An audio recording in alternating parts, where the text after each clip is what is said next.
Seriously Kashmir থেকে ফেরার পর যে এতটা অসুস্থ হয়ে পড়বো আমি মানে ভাবতেও পারিনি। এখন বাজছে প্রায় এই 1:45।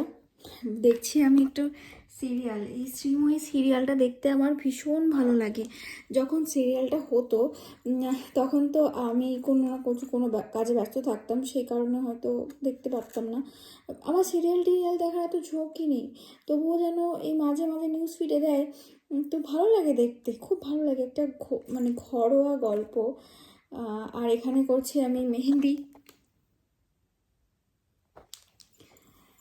ফিগার আর্টটা এখনও আমাদেরকে দেখানো হয়নি, তবু এই ছবি দেখে একটু প্র্যাকটিস যেটুকুনি করতে পারি আর কি। তো তোমরা জানিও, আমার শরীরটা ভীষণই অসুস্থ, আমি কোথাও বেরোতে পারছি না, কিছুই করতে পারছি না। এই জাস্ট 9:30 এরকম টাইমে হসপিটাল থেকে গিয়ে ইঞ্জেকশন নিয়ে এলাম।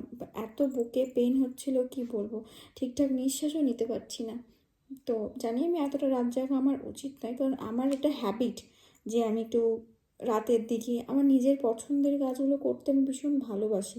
এটা আমার অনেক দিন আগে থাকতে এটা আমার হ্যাবিট হয়ে গেছে। যখন সেই আমি রাজাদার কাছে ক্লাস করতে যেতাম তখন তো এই রাত জেগে প্র্যাকটিস করতাম, তো সেই কারণেই আমার এখন রাত জেগে কাজ করতে খুব ভালো লাগে। আর একটা নিরিবিলি পরিবেশ পাই, তো একটু মনের সুখে মনের শান্তিতে কাজগুলো করতে পারি। হ্যাঁ, এইগুলো হচ্ছে আমার একটা ভালোবাসা বলতে পারো।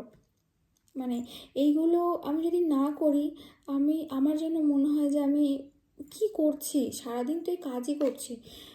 আমার হাতে কি একটু টাইম নেই যে এগুলোকে একটু প্র্যাকটিস করা, কাজ পাওয়ার জন্য না, সিরিয়াসলি এগুলো করতে আমার ভালো লাগে, আমার আঁকতে খুব ভালো লাগে। তো অনেক কথা বলে ফেললাম, টাটা, বাই, কালকে দেখা হচ্ছে।